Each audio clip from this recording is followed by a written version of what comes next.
Hi, everyone, and welcome to the next Strategy Skills podcast episode.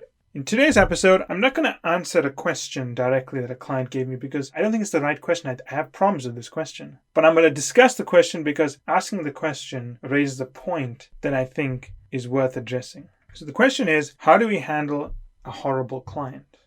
There are a lot of things wrong with this question. I would like you to take a minute to think about what's wrong with this question before I get into it. And I'm assuming you've now paused and you've come back out of your moment of Zen-like focus. And you may or may not have identified the problems I have, but I'm pretty sure you'd be pretty close to it because it's fairly obvious. Are you familiar with the broken windows theory?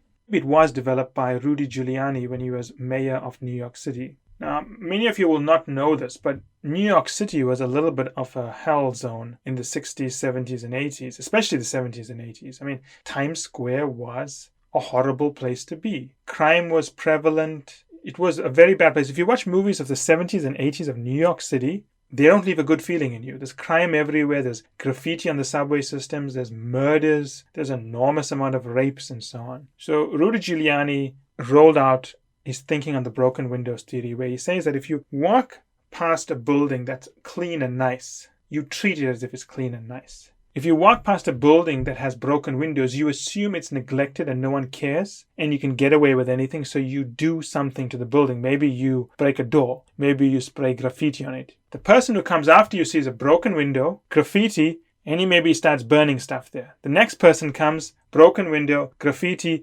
burnt out cars, and he starts doing worse things. The broken windows theory says that it's almost a ripple effect, a compounding ripple effect. A little crack, in this case a broken window, leads to bigger and bigger problems down the line. Now you may see where I'm going with this. Calling a client horrible is an absolutely offensive way to speak about someone who you have chosen to serve. You weren't forced to serve these people. You are not doing charity for them. You are not doing them a favor. They haven't begged you. They are paying you a lot of money at market rate to work for them. And to turn around and pass judgment and call them a terrible or horrible client is absolutely not in keeping with the values of any professional anywhere in the world. And you may say, well, I made a mistake. It's not a mistake. Because if that's what you think of the client, and that's what you think you can get away with saying in a society that obviously expects some modicum of professionalism, what are you actually thinking? It's probably a lot worse.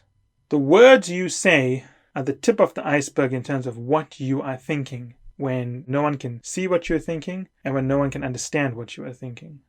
Look, the worst thing I've said about a client, I say a client, this is a difficult client.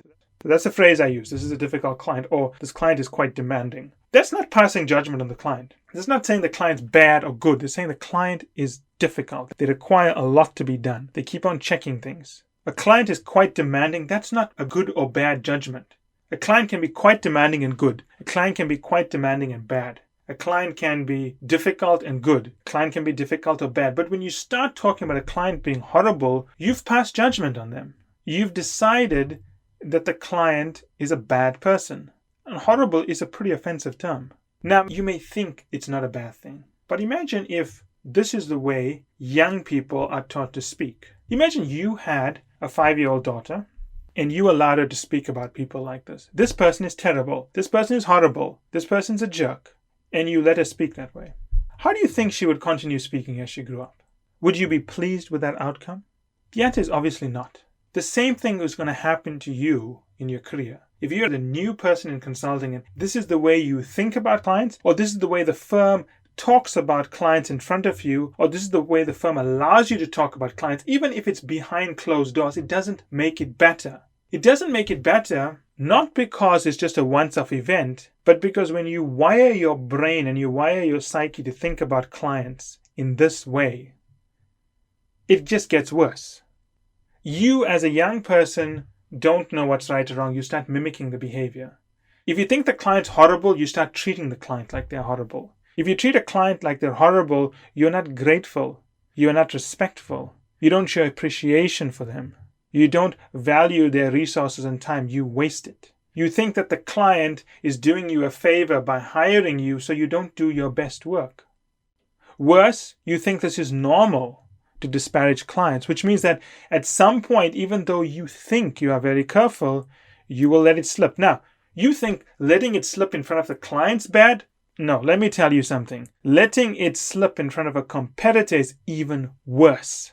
Because if a competitor or a potential new client, means the competitor of the client, which is a potential new client for you, sees you talking about another company like this, why would they hire you? No one's going to hire you. You are derogative towards a client. If you think a client's horrible and you're a partner, you should not serve them. It's that simple. No one says you have to serve them. The client's not insisting you take their money. There's no government mandate saying you have to serve them. You have chosen to go to this client and say, look, we want to serve you. If you think the client's that horrible, honestly, don't serve them because it'll get worse. If you're a junior person and you're not in a position to pick and choose your clients, that's not technically true. You can choose the studies you serve on. But assuming you don't have that choice, you got to ask yourself, if you think this client is horrible and this is the way you think, how is that style of thinking conducive to doing your best work? When have you ever done your best work when you have horrible thoughts about people? Now, I know a lot of you are going to say, oh, Michael, you're too high standards. This is not the way the world is. The world has always been this way. For centuries, millennia, you disrespect someone and they find out about it, they will cut you off at the knees. You start developing yourself in a way where you think it's okay to speak about clients like this. It will only get worse. We don't become better. We are a function of the people we are around and the things we say. Within firms consulting today, if someone ever mentions that a client is terrible, we shouldn't worry about them, I will immediately stop the meeting and say, we cannot speak like that. We will never speak like that, and you cannot say that again. The worst thing I ever want to hear is a client may be demanding, and that's fine, or a client may be difficult in some of the requirements they want. But we cannot pass judgment on clients. We have no right to serve them. We have no reason to serve them. We are making that choice to serve them. And if someone's so horrible, we should not serve them in the first place. And it's not about a little statement, because what you say becomes your culture. Years from now, people tell the stories of what the previous leaders did and what the previous leaders said.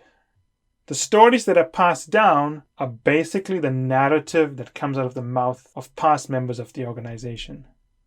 And there's no such thing as, well, I'm saying it in private. Yeah, you're saying it in private, which is another way of saying I'm poisoning my organization without anyone knowing about it, because that's what you're doing. You are poisoning your organization. You're creating a class of professionals that think it's okay to disparage clients. And worse, if they think it's okay to disparage clients, they think a client is not worthy of respect, which if you think someone's not worthy of respect, how would you possibly give your best? So, how do we handle a horrible client? First rule is do not call them a horrible client. And for those of you who think that, well, it's easy for me to say this because I was a partner, I never had horrible clients. If you followed my career, there's a couple of training programs on the website whereby I list out my career in enormous detail. That means one program has over 1,000 episodes. Not all of them are up on the website, but by the time it's loaded up, there'll be over 1,000 episodes cataloging every study I've done, everything I've done, which is why I'm so careful with my privacy. I don't want someone saying a partner from this firm was involved in this issue. Either say good things and give you all my details, or I give you very little and share every bad thing that happened. But my point is, I made a reputation for myself by dealing with the clients that everyone said was the worst at the firm. I would go to clients who had thrown consultants off an engagement, who had told the firm to leave. I built my reputation as a troubleshooter. If anyone had a right to call clients terrible, it's probably me. And I never did that. I'd go into new engagements sent by the partner to fix this, and people would say, oh, this client's terrible. They're so demanding. They don't know what's going on. They're really stupid for not understanding this. And I'll just stop and say, look, first rule, client's not stupid. We have agreed to work with them. We were not forced to do it. If you choose to work with someone, you are choosing the terms on which you want to work with them. There may be misunderstandings, but we cannot speak about a client like this. I don't want to ever hear that. If you have a problem with this, you can leave the engagement or leave the firm. It's your choice. If you think I'm being harsh, that's an exact, almost a word-by-word rendition of an actual several discussions I've had with consultants. You either show respect for the client, show respect for the values of the firm, or you leave the firm and the client. It's that simple. But if you think that you're going to find another partner and another client where you can behave like this, it's not going to happen. If you think you can leave and act the same way, you might as well leave the firm. You must inculcate a sense of respect, because the first time you start disparaging your clients and not caring about them and not worrying about them, you've effectively lost your clients. You may not have lost the revenue yet, but it's going to come at some point because you think the client's stupid. They don't know anything. You know best. Therefore, the client's telling you things that are not true. They are wasting your time. That's the narrative. That's how it grows. So remember, how do you handle a horrible client? By first not calling them horrible. And if you can't do that, you leave. Remember this very clearly. No one's asking you to take their money. You have chosen to do that. It's a conscious and deliberate choice that you have made. So they don't owe you any favors. Some clients are very demanding. I've worked with some clients who check everything and are very demanding. That doesn't make them horrible. In fact, they can be fun at times. And there's a reason why they may be demanding. Maybe they've worked with your firm before and you didn't do such a good job. Maybe they worked with other consultants and they didn't do a good job. Remember, dealing with a client like dealing with any relationship, you've got to understand where the other party is coming from. If you date a woman who's been divorced 3 times, she's not going to trust you for the first few months. But you can't say, well, there's nothing I can do about that. She doesn't trust me. You knew that going in. She was divorced 3 times.